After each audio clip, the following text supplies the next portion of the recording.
Good morning. Good morning. Welcome to our LEI Insights webinar. We're really excited. Go ahead and drop your name and organization in the chat. Say hello. Tell us where you're from. And we'll get started in just a few minutes.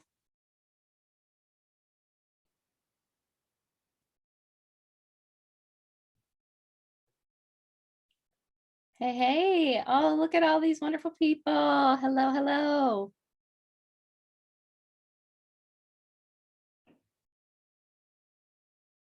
Good morning, good morning.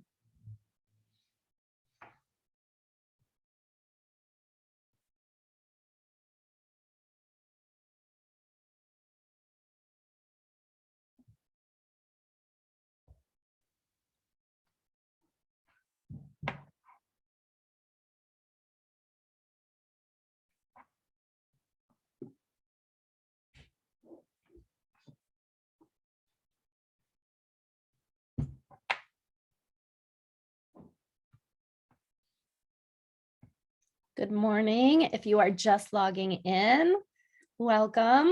And please drop your name and organization into the chat. Let us know who you are, where you're from. Say hello.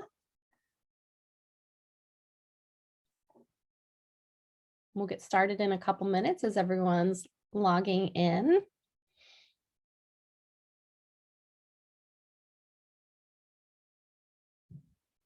Got lots of 826 shy.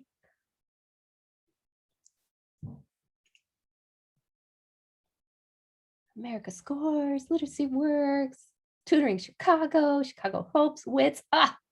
So many open books. Playing a book. Literacy Chicago, Chicago Children's Literacy Initiative, CLA. What? Hello. Literature for All of Us.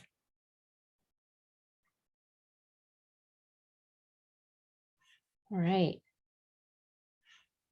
We're going to start in just 1 minute. We have a few folks still logging in.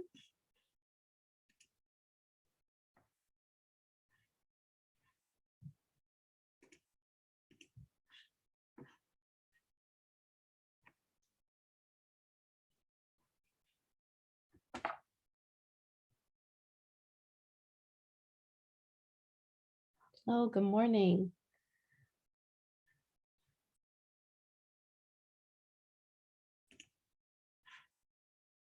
Collaborative Classroom, Innovare.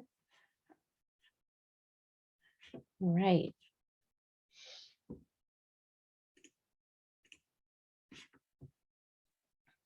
All right. We have a lot to get to today, so we're going to go ahead and just get started. And as people join us, you can drop your name and organization in the chat for now while we're getting started.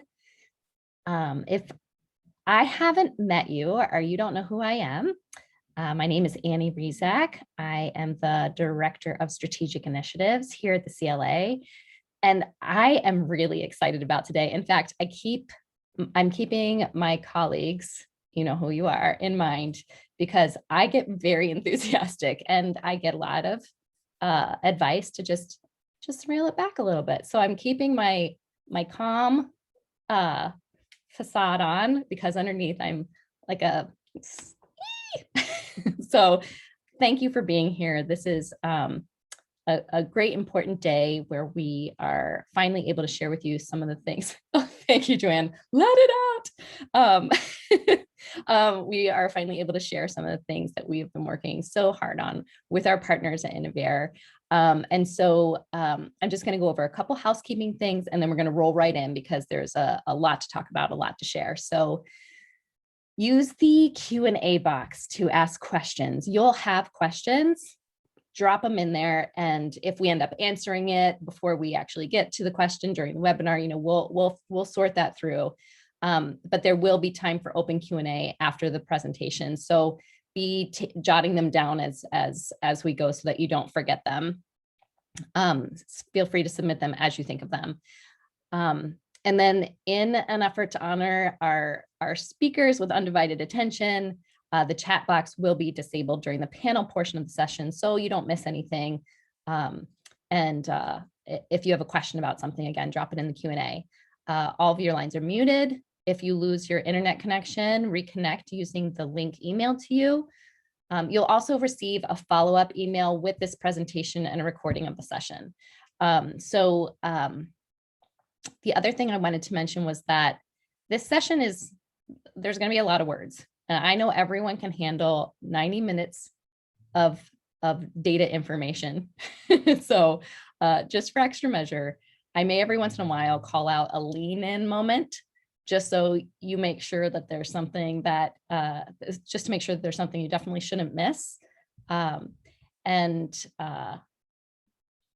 That way we will all stay on the same page. I'll just say, lean in, this is important, don't miss it. So you can stretch and lean in. Okay, so with that, I love to welcome our Executive Director, Ken Bigger, to talk about the Literacy Equity Initiative. Good morning, Ken. Morning, Annie. Speaking of a lot of words, nice segue to turning it over to me. But, welcome, everybody. We are so excited to see you here, and we hope that you are at least as excited to be here as we are to have you. I'm Ken Bigger. I'm the Executive Director of the Chicago Literacy Alliance, and it is great to have so many of you here. As you know, if you've been kind of following our conversations over recent months, we've been talking a lot about our commitment to equity for any number of reasons, but fundamentally, because when it comes down to it, literacy is about far more than just reading and writing, but it's also about equity and access. And it's about ensuring a future in which everyone has the tools to participate in society. And we have a lot of work to do to make up for past injustices, to pay educational debts to current generations and earlier generations. You'll remember in the fall that we introduced our Equity Through Literacy framework. And it's a framework that for us was very important because it's essential in connecting the dots between literacy work and social progress, a connection that often too many people don't understand as well as we need. It provides visibility to how we address the essential conditions that enable literacy to grow and how the work that we and our members do contributes to civic fluency. Now, civic fluency is an idea of individual and community well-being in which everyone can navigate the various spheres of life, from arts to jobs to politics, community life, family life, with competence. And the ETLF is also the Equity Through Literacy framework. Sorry, we get a little bit of acronym soupy sometimes, but the Equity Through Literacy framework is also inspiring efforts that allow us to do three key things. First, it allows us to focus our attention and cultivate resources in the areas of greatest need for the greatest impact. Second, it provides us with a coherent and a consistent way of measuring progress towards a 100% literate Chicago, which is our vision here at the CLA. And third, it allows us to focus our attention on the work that we as a CLA are best positioned to do to support our members. That is, that we're addressing literacy through addressing opportunity and access gaps so that our members can focus more fully and effectively on promoting greater achievement. We're putting all this into action through the Literacy Equity Initiative, which we're discussing this morning, which has three specific components, some of which you've already been participating in. First, they're the LEI confabs, which has been a series of virtual discussions focused on creating deeper understanding and opportunities for authentic connection between Alliance members and the communities facing barriers to literacy resources. Many of you have attended our first two confabs, which focused on Englewood and Washington Park. And some of you have also been involved in confab action groups, where community members and select Alliance members are invited to participate in an action group to identify and implement collaborative partnerships that address community identified needs. And we've already seen some really exciting collaborations underway, and we're looking forward to more of those. Second, LEI Action is a new model for community literacy investment that utilizes a human-centered design approach to research, to relationship building, and to co-designing deployment of literacy services and resources. You're going to have an opportunity to learn more about LEI Action and how to get involved in that at our July 29th event. Now, third is LEI Insights, which is why we're all here today. you're going to see that this is a tool that's going to provide to us and to all of our members a shared map and a common set of data to empower the CLA and its members to make strategic, data-informed decisions to address the opportunity and access gaps facing Chicago communities when it comes to literacy. You're going to be able to see where the opportunities for program growth are, and you're going to be able to see who the other players in the neighborhoods are. I think this is going to be really key to providing visibility, strategic planning resources for all of us, for our boards, as we seek to advance all of our programs. It's also going to allow us to direct the conversation with funders in the future about the path toward greater impact, because you'll see that we're going to have data to show that really identifies where those greatest opportunities for greatest impact are. And finally, it's going to help us ensure that we're helping configure our members' deployment in ways that will be as complementary as possible in supporting our community's literacy growth. Many of you have heard our Schiller Moment story, which was the founding of the CLA, where a group of literacy organizations got together and identified or discovered that they were all working in the same elementary school, and none of them knew the other ones were there. LEI insights and the other things that we're taking action on through this initiative are going to ensure that we don't reproduce those moments and that we are able to work with maximum complementarity, maximum visibility, both lateral and otherwise, to what's happening in literacy in Chicago. So that's my lot of words, and thank you again all for being here. And now I'd like to introduce Caitlin Childs, who's our Network Data and Evaluation Specialist, who's going to talk about the data behind the dashboard. She's been key in putting this together, and I want to turn it over to her with our deepest thanks for all your hard work, Caitlin. Thank you. Thank you, Ken. So like Ken said, I'm the Data and Evaluation Specialist at the Chicago Literacy Alliance. And I would like to talk to you today about kind of the two key pieces of data that are behind the dashboard that we're going to show you. So the first is this CLA Access Score. Now, we created the CLA Access Score to compare access to literacy resources across Chicago. To start, we reviewed research to identify factors that impact literacy. And based on what we found, we combined a set of variables to create the access score. And each community area in Chicago was then given an access score. Now, we definitely did not do this alone. Creation of this score was done in collaboration with a variety of stakeholders. We began the process working with a cohort of experts in data, strategy, literacy, Chicago communities, and human-centered design. We then went through multiple iterations as we researched and solicited feedback from CLA members and data strategists, as well as Chicago philanthropists. In its current state, the access score is the combination of 6 variables. So it's the percent of residents with a bachelor's degree of higher, the unemployment rate, the percent of households below the poverty line, early childhood education access, CPS's 5 essentials score, and distance to libraries. For more specifics on these variables, there will be a link in the dashboard where you can go to the cited research for where we gathered this information. As we continue to iterate on the access score, our goal is to integrate even more variables that we know are important for literacy achievement, such as access to digital resources and adult literacy metrics. The second key piece of data that is behind this dashboard may be familiar to some of you, and that is the data that we collected when we did the CLA member census.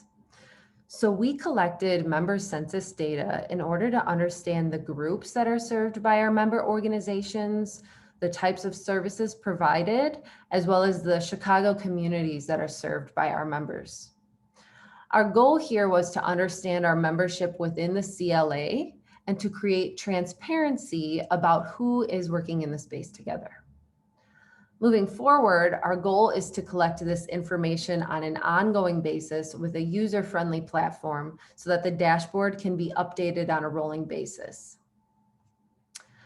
Now, I'd like to turn it over. It's my pleasure to introduce one of the people behind the scenes in this project, and that is Nick Freeman, the president of Innovare. Among other things, Nick has been completely essential in crunching the access score and census data so that we can present it in the dashboard. So good morning, Nick. Good morning. Thank you, Caitlin, and everybody. Great to be here at another confab with everyone, and super excited to share more about the journey that we've been along as we're creating this LEI Insights dashboard.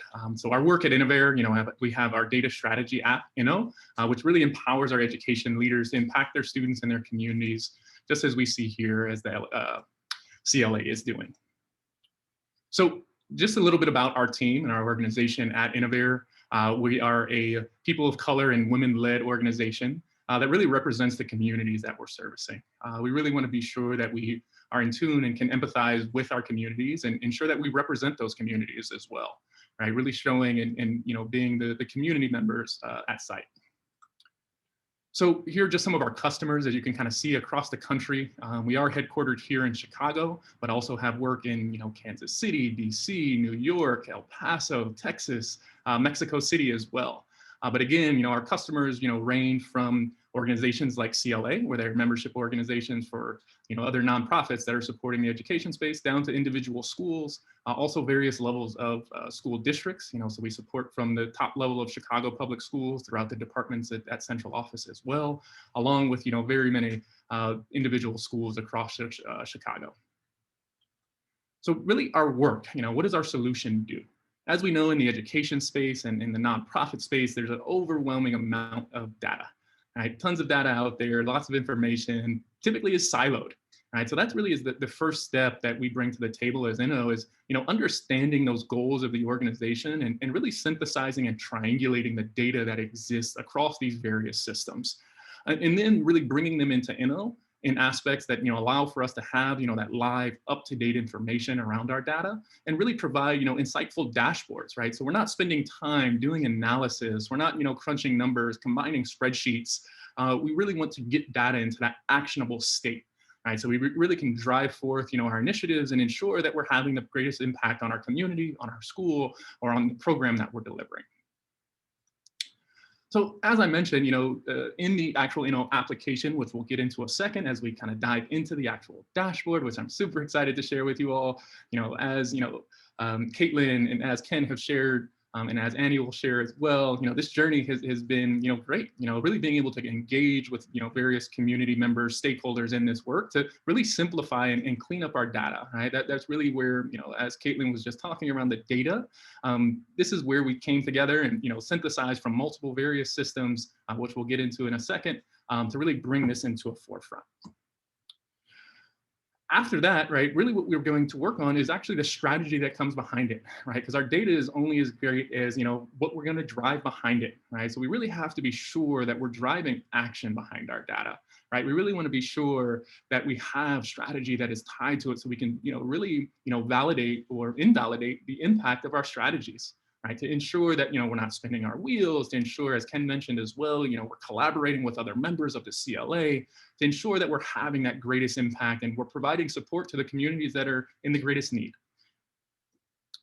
Lastly, all of our work really is centered around the impact. As I mentioned, our goal is really to support those communities that we come from, to support those that look like us, and to support those folks that, we can show as a representation of the impact that could be had.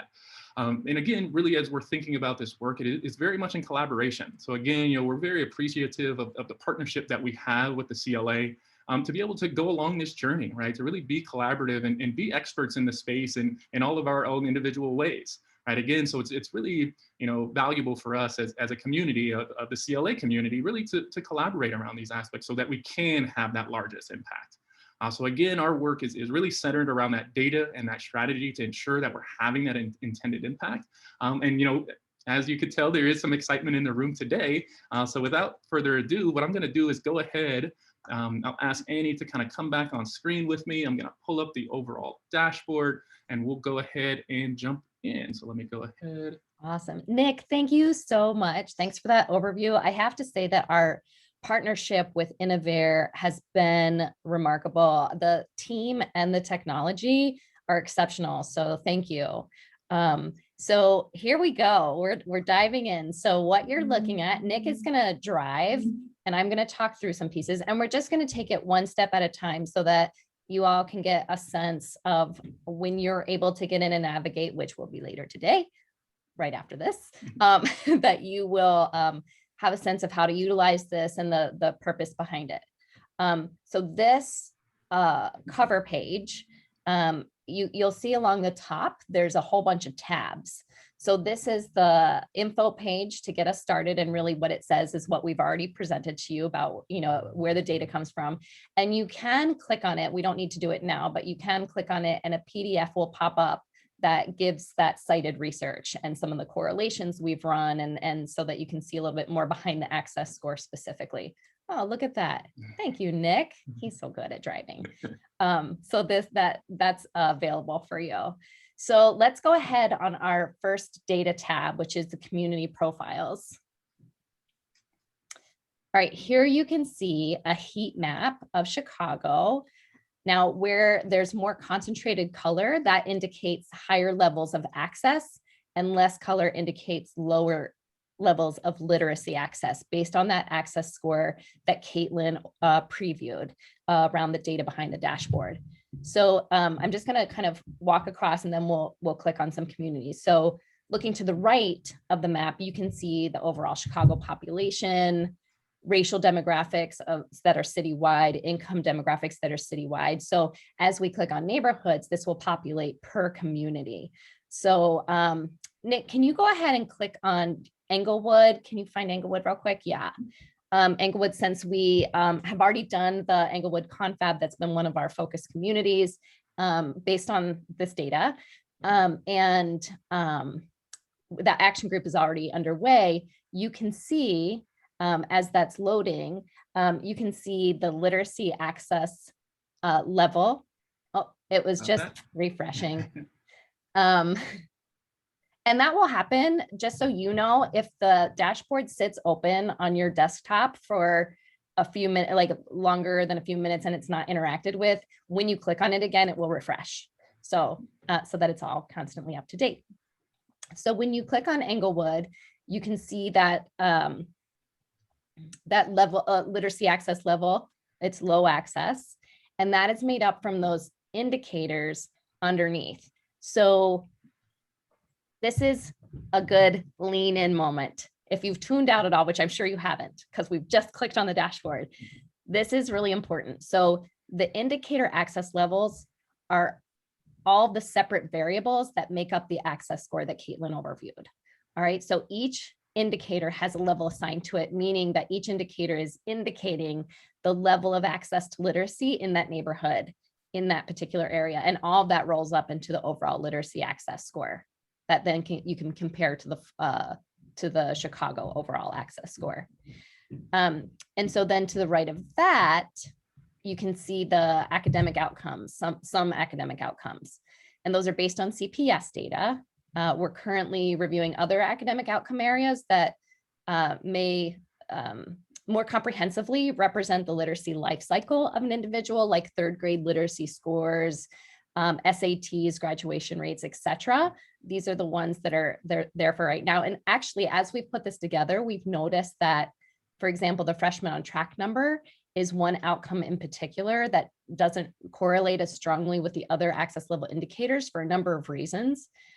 So we're looking at potentially replacing that with freshman GPA, which tends to be more reliable indicators for levels of literacy and projecting graduation rates. So those are the kinds of things we're looking at as we iterate on this dashboard.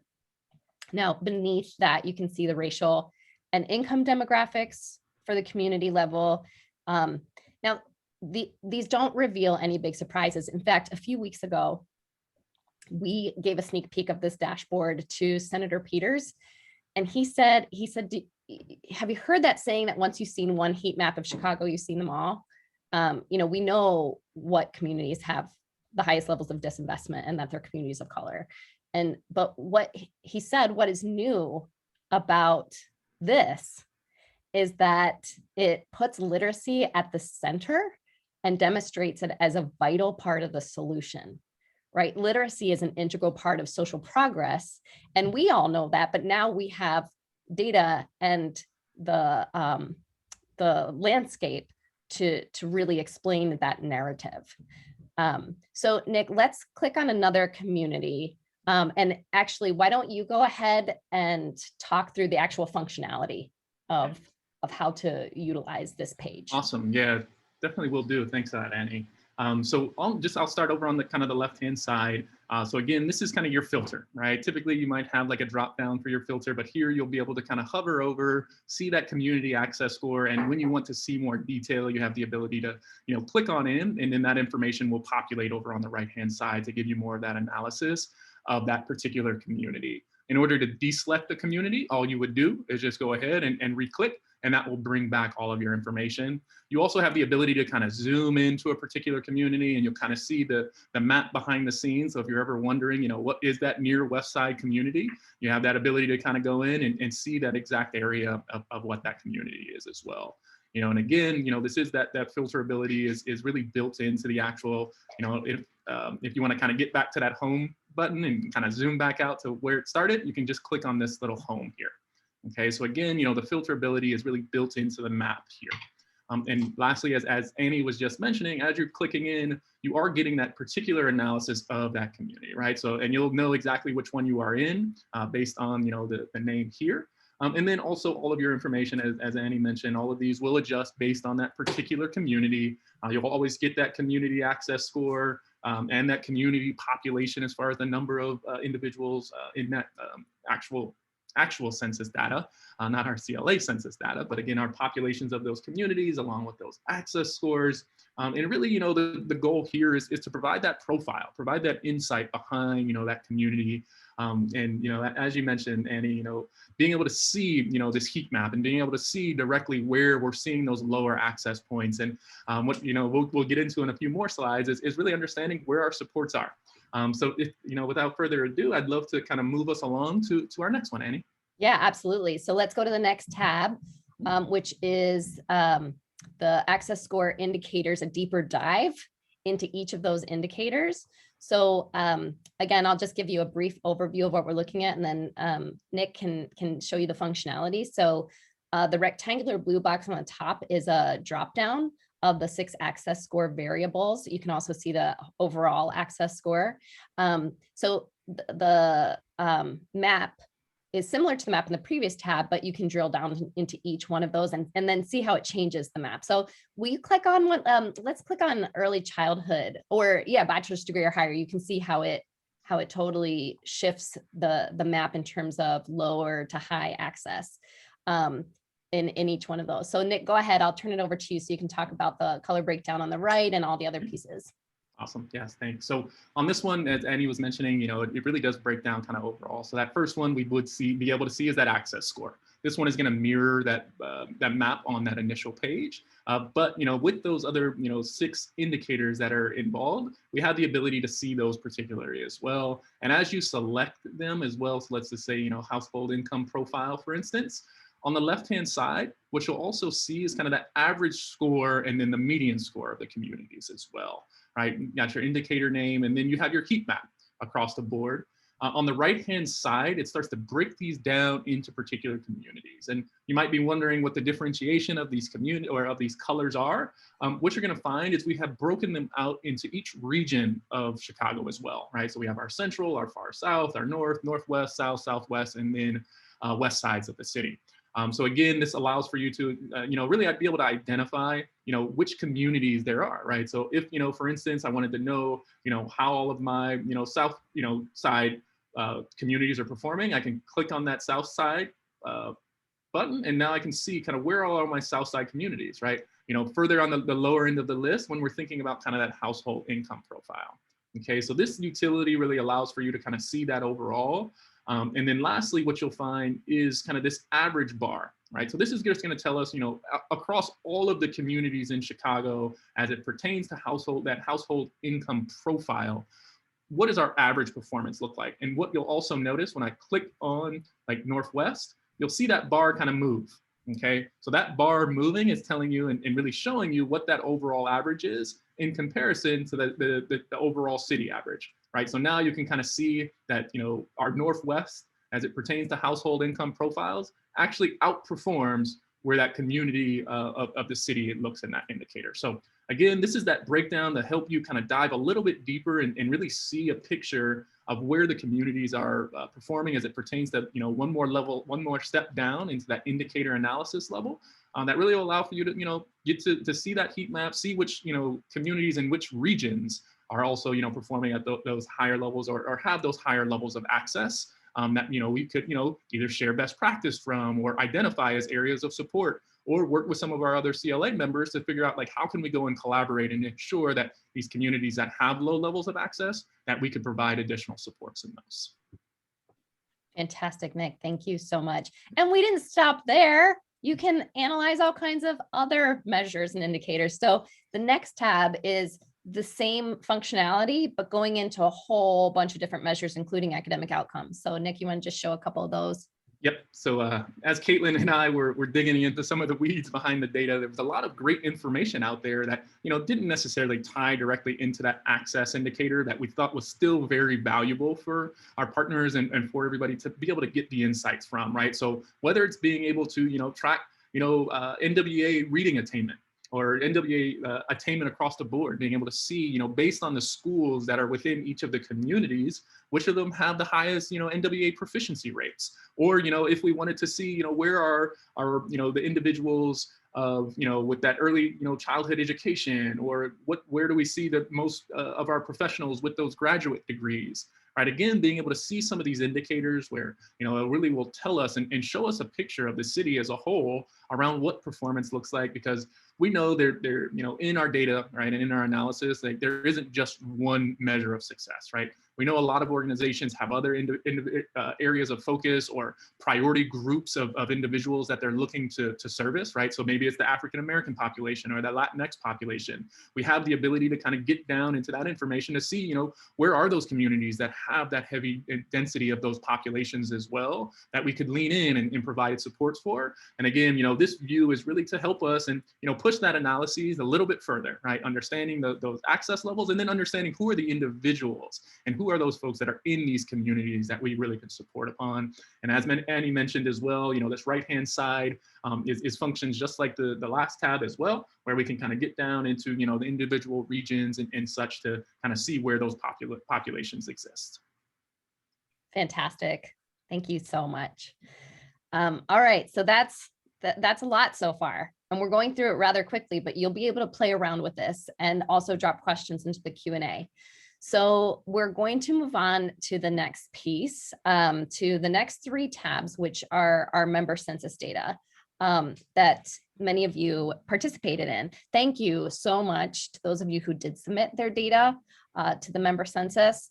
Before we go too far into this is a lean in moment. Make sure you hear this. So let me say, first of all, that I'm fully aware that our census survey tool was a bit cumbersome, and that it was not either fully aligned or intuitive for all of our members. So that being said, now that you can see the dashboard and it gives you a better idea of how we're organizing the data, at least in this first iteration, as Caitlin mentioned, we'll be working with Innovare to develop a more seamless tool for census data to be submitted. Right now, our goal is to collect this on an annual basis, but we're also looking at solutions that could provide a platform for rolling submissions throughout the year, because we know that sometimes things can change pretty quickly. We want to make sure that representation of your organizations and work isn't lagging. So let's get into this first tab. So the first 2 tabs are a breakdown of the data by age demographic. So the first member census tab has a breakdown of 0 to 5-year-old programs and K to 12 programs. And so with that, Nick, I'll just let you drive and navigate us through these different components. Yes, thank you. So the first one is really around the programs, okay? So it's not necessarily the number of organizations that are supporting this, because some organizations might have 2 or 3 0 to 5 programs. So this one is specifically the number of programs that are being offered by CLA members in our reporting data set.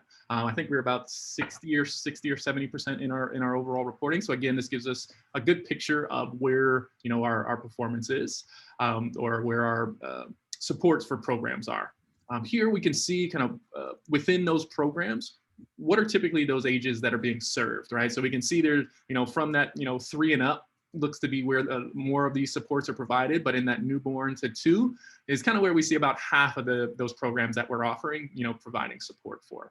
And then specifically, what services are actually being provided. So here you can kind of see, and insights into, where supports are being provided, right? So, we can see that, book access and distribution and, parent and guardian and caregiver support are kind of those 2 hot topic areas, right? Whereas, school preparation, not as much. Right. So again, this allows for us to see what services are some of the other CLA members providing, what services are, potentially could we be collaborating on, or what services could potentially, could our organization move into, right? Knowing that, there might not be as many supports in that area. And as Annie was mentioning, wanting to have that ability to really see who the partners are, right? So here, what you'll be able to see is who the organizations are within that community and how many programs they're actually providing within that community, right? So for instance, here, you can see, a list of all of the organizations that are making up the services that are being provided in the Humboldt Park community. And what you can specifically see for UIC Center for Literacy is they're actually offering 3 programs in this community, right? So again, it allows you to see not only the list, but how many programs are being offered by each of those organizations as well. And you have the ability to kind of like scroll through the list also to kind of see overall how many programs or where are programs being provided or where are programs not being provided.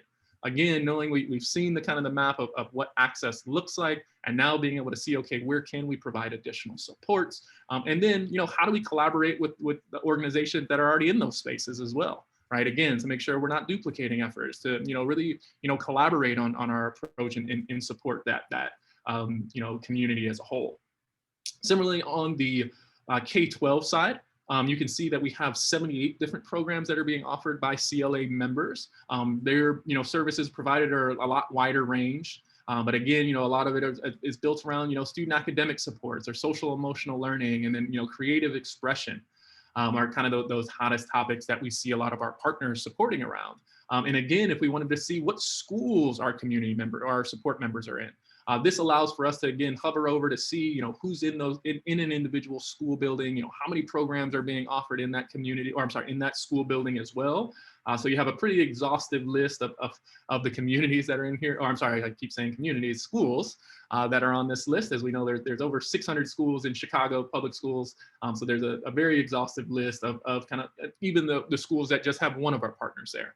Right. Again, as you're thinking about moving into new schools, it's always valuable to learn from a partner of CLA to kind of say, okay, what is the experience you've had in that school? What are you offering? How could we potentially be complementary to one another?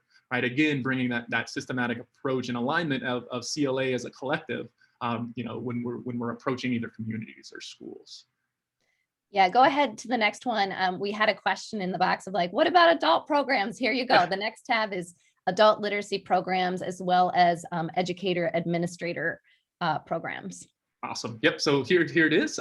Thanks for asking them for it. We want to make sure that we are providing all of the insights that are coming out of that census data. And, as Annie and Caitlin mentioned as well, this was the first time that we kind of rolled this out in this aspect, right? So there's a lot of learning in this and what's really valuable to our CLA members. So again, your feedback is going to be very instrumental in kind of the next stage of this work. We've done a lot of, great ideation with the CLA team and a few other groups of stakeholders, right, as Caitlin was mentioning. But again, you all are very important stakeholders, because you all will be the ones, utilizing this dashboard and seeing yourselves living and breathing in it. We want to be sure that we are kind of getting that feedback and we are developing and building in that manner. So on the adult programs, you can kind of see, again, the age ranges that services are being provided for, the specific services that we are providing across the board. And then lastly, in that community aspect, here we can see in Inglewood, we have 7 different partners, right, that are providing, this adult literacy programming from, across the board, right? So again, that opportunity to collaborate with, one another and really align in our efforts to, make sure that we are reaching that largest population and servicing those groups and those communities as effectively as possible is really a value add here. And then lastly, we have kind of that educator and administrator programs that are being offered.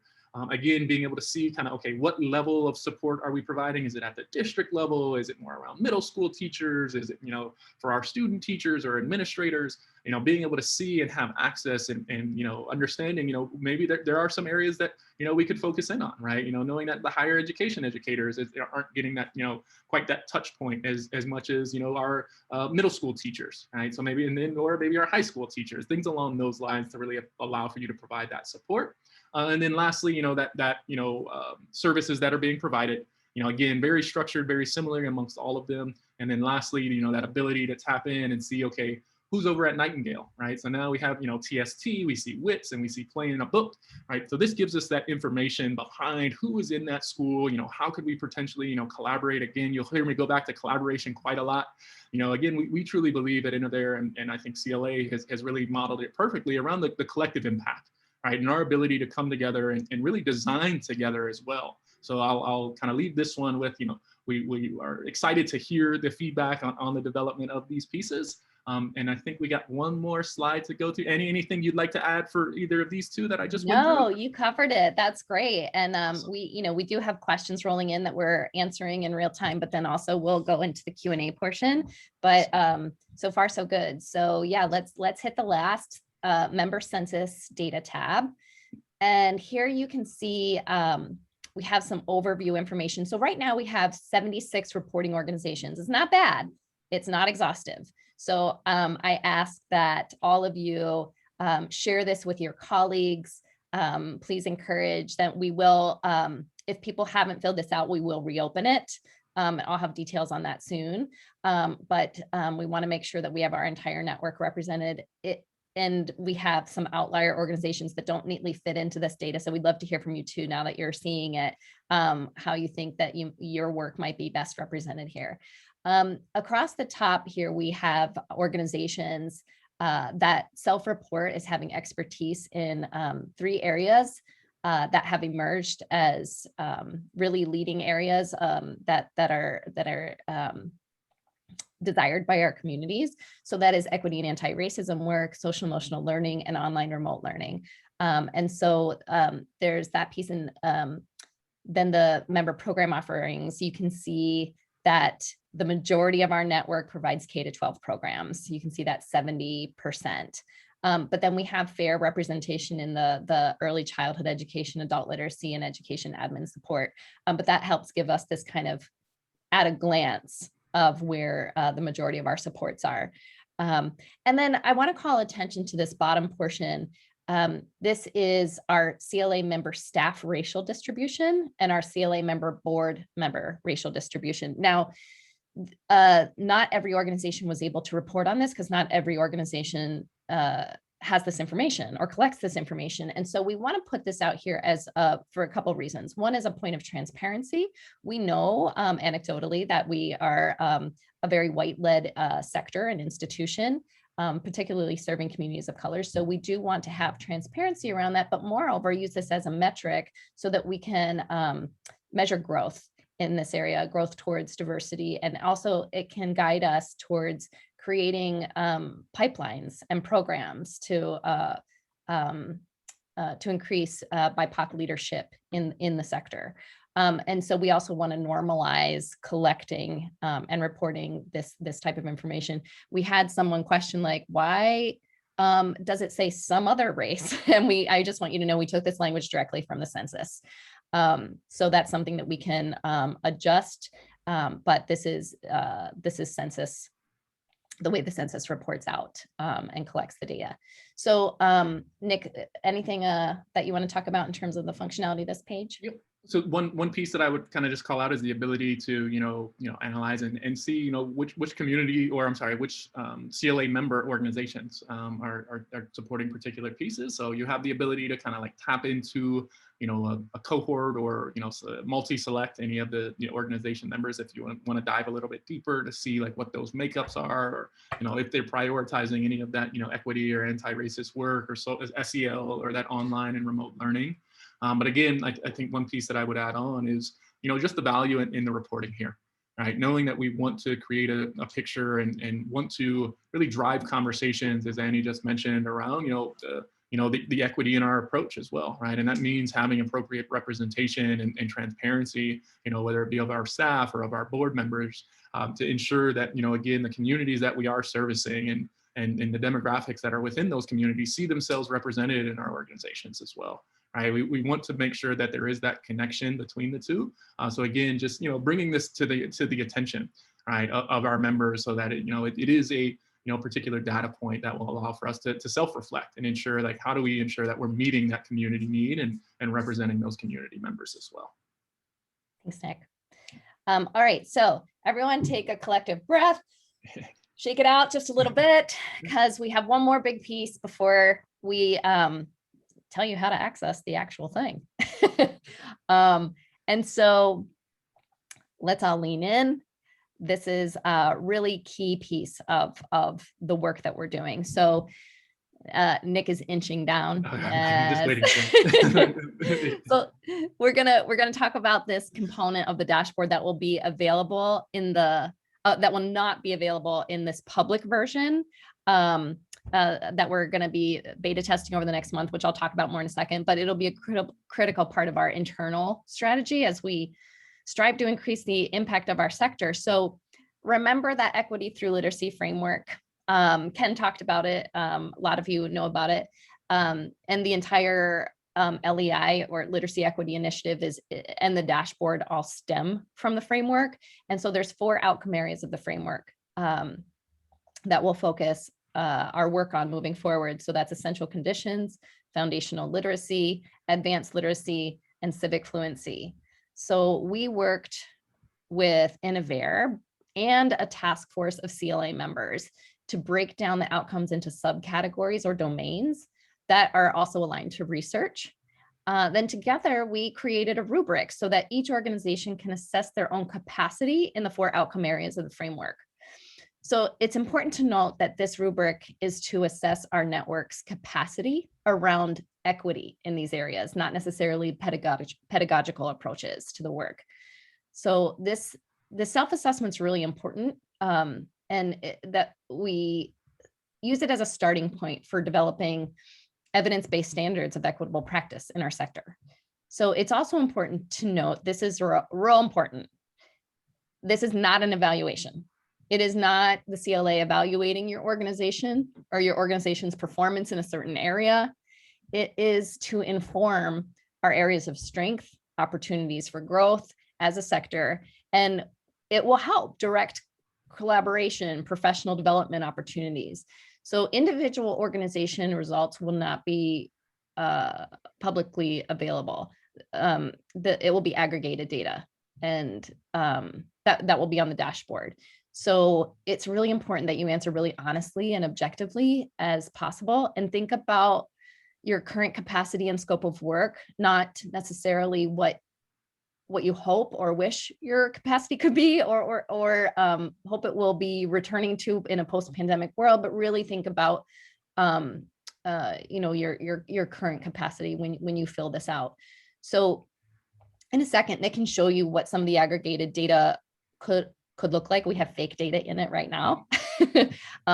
But we'll be sending this self-assessment out to you via email in the next few weeks with some instructions. But here's what this will look like, so that we'll be able to utilize it for our strategic planning.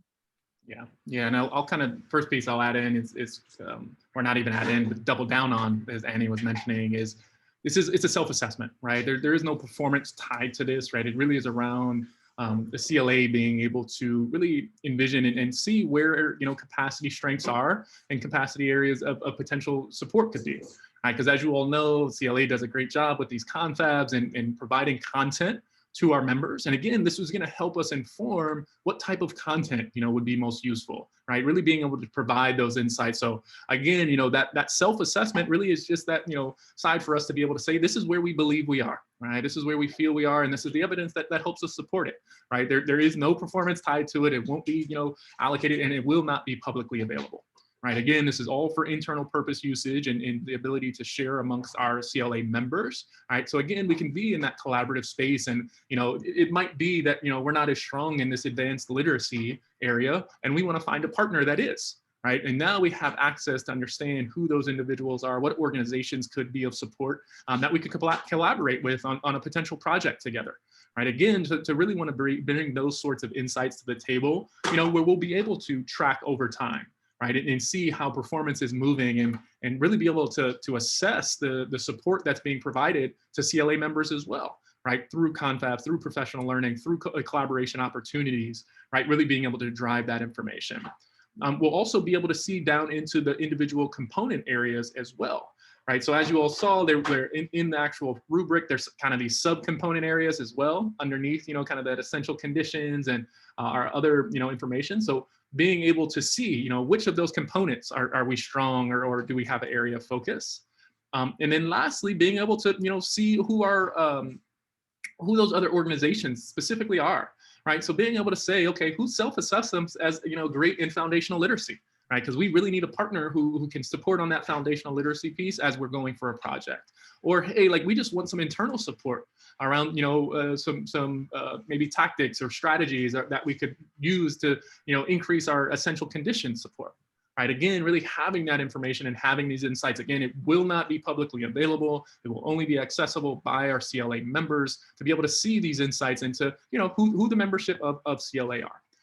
So yeah, those are the three views that you'll see from this. The last piece I'll kind of just share is this will be shared with only CLA members. Again, and I'm kind of just going to go back to it one more time. This is by no means any sort of performance assessment, right? This is really just for us to allow our, the CLA members to share where they believe they are, so we can again triangulate and create that clear picture of where we are, right? We have our access data scores, we have our census data information, and now we want to kind of bring in this qualitative assessment to help triangulate all of those pieces. Again, tying all of these together so that we can paint that full picture of how we're really closing that gap of access and literacy across Chicago. Yeah, thanks, Nick. It's so important. And part of this is we don't want our organizations to feel like they have to be all things to all people, right? We sometimes feel like that. And we know that essential conditions have to be in place in order for literacy building to happen, in order to get, and we want to, we want that holistic approach. And sometimes we don't have the capacity or expertise in our own organizations to be able to do that. And we shouldn't necessarily have to if that's not our mission, right? We want to be able to really focus on delivering on our missions in a high quality way, which means that partnering and collaboration can help get us there. So thank you, Nick. So that's also a lot of information. You can absorb a little bit of that, and then we'll have time to come back to it. But I bet all of you are saying, okay, so Annie, how do we even access the dashboard? Okay, so we've created a publicly visible version of the dashboard that will be available for the next month until April 30th.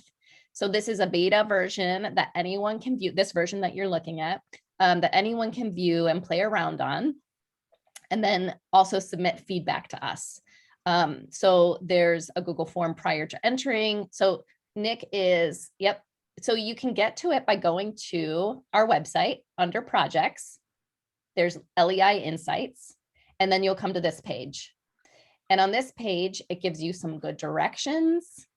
And it also, oh, thank you for the link. Rosia just dropped a link into the chat, so you can also just click on that. So this has the feedback form, which is going to be really helpful. Like we said, this is a iterative process, right? And we plan on making this work for you. This is for you. So we want to make sure that it is doing that. There's also links to the confabs and the framework for your reference. But if you scroll up to the top, access dashboard now. So you can click on that. And what will happen is it will take you to, go ahead, Nick. It'll take you to this page. Now, what can be tricky is that the bars on the top, they do kind of blend in with your toolbar. So what you're going to do is go to the bottom, scroll to the bottom, and see on the very right, that whole screen. Yeah, click on that bad boy, because then you'll be able to just see the tabs and across the top. and you'll be able to get to the different functions that way. And there's also, yep, a map there. Go ahead, Nick. You probably know this tool better than I do, so you go for it. Yeah, awesome. No, thanks, Annie. So again, I think one piece, Annie, that you called out earlier is like the insights behind this information. So this first page, the entire page is clickable. I know that the link looks like it's just right here, but if you click anywhere on this page, it's going to take you to that overall insight into the actual access score. Right. So if we're wondering kind of where this information comes from, what the data behind it. So this is what Caitlin was speaking about, that she's done such a great job on really aligning, what these measures are, what the areas of success are. And here are the definitions behind those variables, and then the data sources that they're coming from. So again, gives you kind of, again, some more insight. Some of the correlations between the scores and the educational outcomes as well. So again, this is that kind of one pager, or I guess it's 3 pages, that will provide you a little bit more insights into the indicators that exist behind that overall access score. But this dashboard, as you'll see, functions just the same way as the one we were looking at on Inno, that CLA uses to manage, not only their data, but also the strategy and implementation behind it. So here you'll have access to those insights, same functionality where you're able to go in, select the community, click on that overall community, and then your information and data will start to populate for you. So again, this will provide, that next level of analysis. So we do really appreciate you all kind of going in, clicking around, and most importantly, and this is, I'll kind of do a little self-serve here, please provide feedback, right? Because again, for us, right, really wanting to make sure that we're meeting the needs of the community. So if you have insights, if you have, pieces that you think could make it, the usability more friendly, or other indicators, I've seen some of those pop into the chat as well around, questions along those aspects. So again, as we've mentioned, we've tried to do our best in making sure that we are engaging, various communities and stakeholder groups, and making sure that we're getting insights. You all are a whole nother stakeholder group that holds a great value, or a great deal of valuable information on kind of this feedback. So again, we really appreciate you all providing this feedback and providing your insights. Again, the only things that you're not required to share the organization or your name, but again, just insights on what you liked, what we could potentially do better, any thoughts or concerns or other feedback. We would be really appreciative. And I think Rocio dropped this into the chat. So if you're any kind of like a data nerd like me, you've probably already clicked in and are clicking around. So we appreciate that. So feel free to provide any feedback or any insights through that forum that's hosted on that overall page. Thank you, Nick. So there it is.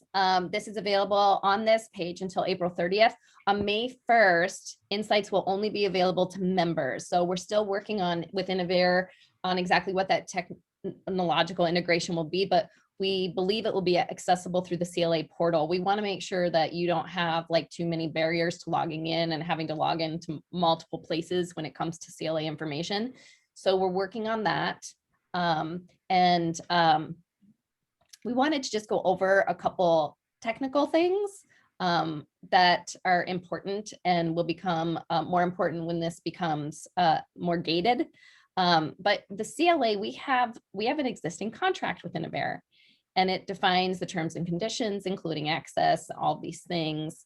But in brief, the contract states that the CLA leaders and staff of CLA member organizations can use the dashboard for internal insights, right? So the biggest thing to take away is that we can't, which means you can't sell this information. I don't imagine you would, but just so you know, we can't sell this information or distribute it to profit.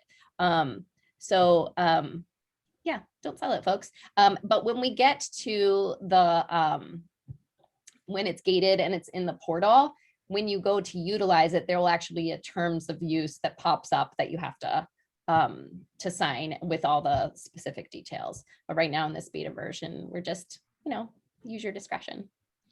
Nick, anything? Yeah, no, I think you kind of nailed it there. So there is kind of the terms of use. One other piece that I would add in is, we do have a partnership with CLA as well, where we're providing, a significant discounted cost for CLA members also. Right, so there's actually a 50% discount on the overall pricing of that first year for any CLA member that might need some additional insights as well. I know one of the CLA members that we're partnered with is CLI. right? And we've really helped them and supported them around kind of their program evaluation, their attendance at programming, their tracking trends of their reading records and things along those lines. So again, wanted to put that out there. Is these insights and this data, provide you with great visibility of Chicago as a whole and CLA membership as a whole. What I would also put out there is, we are supporting, the members of CLA and some of their internal needs as well, right? So whether it's, helping track, program implementation or analyzing some of our survey data, or being able to align and triangulate all of our great practices. I wanted to kind of make sure that I kind of shared that as well, that as CLA members, you all will have be a part of what we call our innovation program, which will allow for you all to have significant discounts in years 1 and 2 of our partnership. And again, if there's ever any questions along those lines, feel free to either reach out to myself or any of the CLA members, so we can kind of communicate and share how we could be a support for you all as well. But and lastly, as Annie mentioned, this will be up and running until May 1st. That's when we'll kind of go behind that gated asset, where your login information to either the portal that we're kind of just finalizing where we're going to house it for the long term. But we will be able to provide that for you all. Okay, fantastic. So with that, we're going to move into the Q&A portion of this event. And so Caitlin and Ken, I invite you to turn your mics and cameras back on in case there's something directed to you or that you want to provide input on. We have been answering some questions in the Q&A box, but at this point, we're also going to turn the chat function back on. If you have just a comment you want to make, but you don't want to ask a question in particular. The more constructive, the better. So I'm going to go ahead and start with some of these questions. These questions are so great. So I see the dashboard uses all quantitative data. Is the member census data the qualitative aspect to this equity initiative? I'm so glad that you asked this, Natasha, because yes, that's part of it. The member census data is part of that. But really, we're also working the LEI action that Ken mentioned as one of the important components of this initiative, which is those deep dives into community, is that we are actually developing a tool to do community level facilitated dialogue and kind of interview style to gain qualitative information around what communities really value when it comes to their education and to literacy.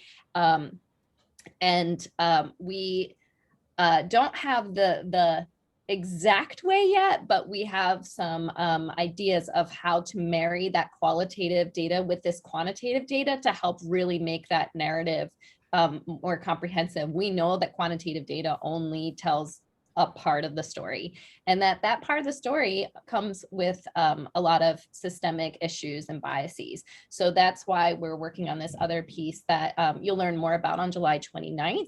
And then into the rest of the fall and the rest of the year, figuring out how to elevate and tell those stories for a more comprehensive picture. So hopefully that answers your question. Does anyone have anything to add to that?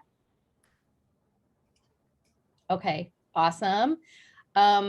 Do you know if Chicago Public Schools is planning to use this tool to support their literacy initiatives? Also, great question. So what I know of this, I feel like I'm going to be the only one talking for a little while, sorry, is that I think that Dr. Fleming is even on this, a participant in this webinar to see this rollout, although she has gotten a sneak preview. We are working in tandem to make sure that we have the information that we all need to make the best choices about resource allocation. So they are aware of it, and we'll keep working on our partnership to make sure it's the most useful for the most impact. Okay, here's a great one. How about using the dashboard for grants? We said don't sell it, right? Use it internally. Of course, you can use this to apply for grants. Absolutely, please, yes, and thank you. You know, if you need to like take a screenshot to embed into a grant application, yes, please do. Nick, do you want to expound on that at all? Yeah, no, and it's great valuable data. So yes, like when you're writing your grant applications, feel free to embed these analyses into it. And I think the terms of use would just come into play where if we wanted to kind of like have a progress monitoring structure behind it, right? That is built out and is provided to the funder or to the foundation or whoever it might be that is allowing that grant. But yes, please use this information as your analyses around why you're supporting a particular community or what supports that community particularly needs. We really believe that this dashboard will provide all of the CLA members with a leg up, right? Because all of this data is now synthesized and analyzed and triangulated that will help in the time of grant applications. So yes, please do use it for as you're applying for your grants. And then I will add to that, Nick, that yeah, we definitely view this as a service that we were incorporating into membership, but we also are looking into strategies for marketing a sustaining subscription to this tool for the foundation community so that they're able to take a look at the same data and ideally, help support our ability to deliver it to you. So more to come on that, but we really hope that we can provide this as a useful tool for the funding community as well, so that we're all kind of navigating with the same information. Yeah, thank you. And that we also had a follow-up question. We had a few questions around this. And one is, can we also share with private and corporate foundations? Yes, yes, yes, yes. Get the money. It's different than selling it, right? But get the monies. We have an interesting question here. Oral language wellness and literacy is a tough data point to track. Is this something you are looking to incorporate? Oral language wellness is not a phrase that I'm going to be completely transparent that I'm super familiar with. Is anyone else on this panel? I mean, I'm assuming that storytelling, being able to speak, I've just not heard it in that phrase before. Communication. We do have storytelling called out specifically as a part of foundational literacy because it's often overlooked. In terms of incorporating into the dashboard, we don't have a specific plan for that, but Jay, I would be interested in hearing more about your expertise in that area. So please reach out. Please reach out. And these are the kind of conversations I would love to be having or fill out that feedback form on the dashboard because they will be looked at very, very carefully. Yeah, and just to reiterate, our access score really is meant to reflect features that reflect access to literacy, and they're not about attainment or achievement in literacy. But if there is an indicator that we can put side by side with our access score that reflects oral language wellness, if there is something equivalent to NWEA data, we'd really be interested in taking a look at that and seeing what the correlations might be. Yeah, that's important to note, Ken. And when we're talking about this dashboard being about access to resources and access to opportunity, we know that that's directly correlated to not just academic outcomes, but to achievement overall, right, for all of our populations. And we want to do some more of this community building, this work, and look at these data insights as part of this dashboard for a little bit of time, and then work with our membership to really figure out what benchmarks are we going to be looking at with this data around access that we tie to achievement. Like, how do we want to benchmark access, right? And so there's these big questions for these future iterations of the dashboard that are going to be really important. So just know that that's part of this whole journey. Okay, we have a question. Could a member report be created similarly to what Ingenuity did? Can funder data be incorporated? Could they be accountable to load info and save everyone time on research? Nick, are you familiar with the Ingenuity reports? Like, you can go into your organization and get like a profile report that's like generated specifically for your organization. I think that's a profile report. I think that's what Deirdre is getting at. If something like that could be developed in a future iteration. Yeah, so those are definite possibilities that could be iterated and built in, where we do very similar things around, school profiles, student profiles. We could do, community or CLA member profiles as well, right? To be able to see, okay, and I think that would be very useful, right? And being able to provide to a funder to kind of say, hey, here are the, 17 communities that we're providing supports around. Here are the demographics of those communities. Here are the access scores that we're trying to close the gap on. So yes, that is a, a iterative piece that we could, work to build into the dashboard. When it comes to data, and I'm sure Caitlin will be able to share with you, there's plenty of storytelling that we can do. And again, it's really for us to be able to gather the insights from organizations that really provide us for us to provide this support. That piece will allow for you to see and have a transparent picture around what that community profile, or so I would kind of flip it as well, right, where we might want to look at not only member profiles but community profiles also. So that is an iteration that is possible. And if you're an organization that wants to actually even triangulate some of your own data pieces to this, again, that's where I would kind of just share, feel free to reach out and we can have conversation around like how that. Fill out that Google form on the page. Yes. Provide so the feedback in the Google all. form, drop it in there for us. Let us know, because again, what I also envision is, being able to, take this data and have these insights, but also being able to align them back to your organization as well, right? So triangulating those data sources back to your internal key performance indicators as well, that really can pull that insight in as well. So I hope that answered your question. If there's any more clarity that's needed on that, I'm happy to discuss further offline. Thank you, Nick. We have a question that just popped up. This is interesting, Nick. When I use the link to access the database, it comes up as not secure. Is that something we need to be concerned about? So I would have to find a way to recreate that issue or that problem, because when I open it, it should open directly just into the Tableau workbook that everybody should see. I'm not 100% sure if we might be on a secure connection or non-secure connection. That might be. So I would have to work on the tech side to try and find out how to recreate that problem. Okay, anonymous attendee who wrote this, if you would like to take a screenshot and you can email it to me at arezac, AREZAC at chicagoliteracyalliance.org. We'll be happy to look at that for you.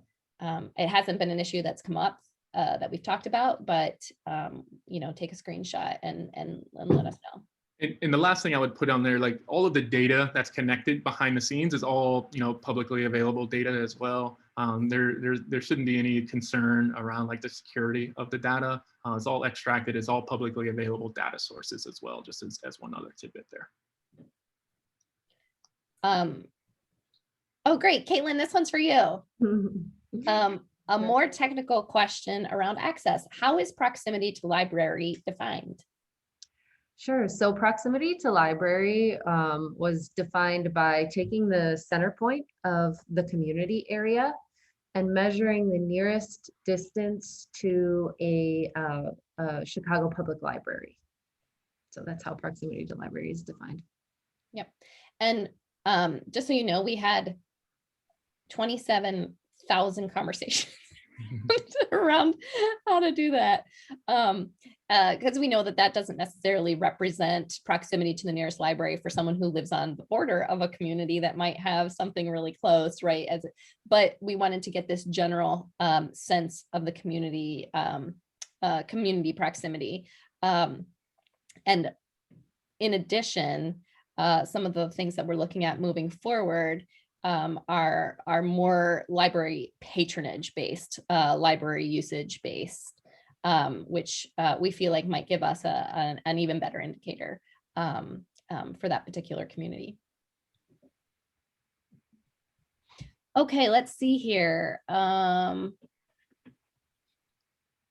Will we be able to see which organizations serve the specific schools and or neighborhoods?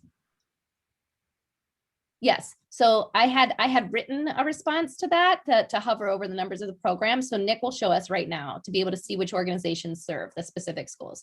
So see if you hover on the member census page, like right on the community, you can see which organizations are there and how the number of programs they have in that community or in the school. Like if it's the K-12 program, then it would be a specific school. Does that make sense? Let us know if it doesn't. Let us know if you need. She said anything thanks more. in the chat. She got it. Okay, great.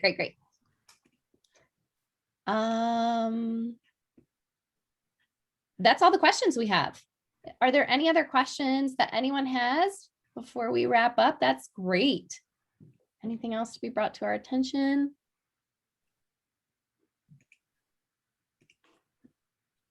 Just double checking, make sure I got everything. Okay. All right. Well, before you go, we have just a couple of things. I want to thank our partners at Innovare again. They have been so remarkable in this whole process. If you are interested in talking to Innovare about getting your organization hooked up with your own data visualization or organizational strategy, please reach out to Nick. They do have this special for special discount. I think he said 50% off. Is that right? Yeah. Yep, that's for correct. our members. That's how much we love our CLA family. Nick, will you drop your contact information Yep. in the chat, please? Mm-hmm. And also, Rocio, if you can bring up our final slide. If not, I think that Nick is sharing. So if not, that's fine. Oh, look, there it is.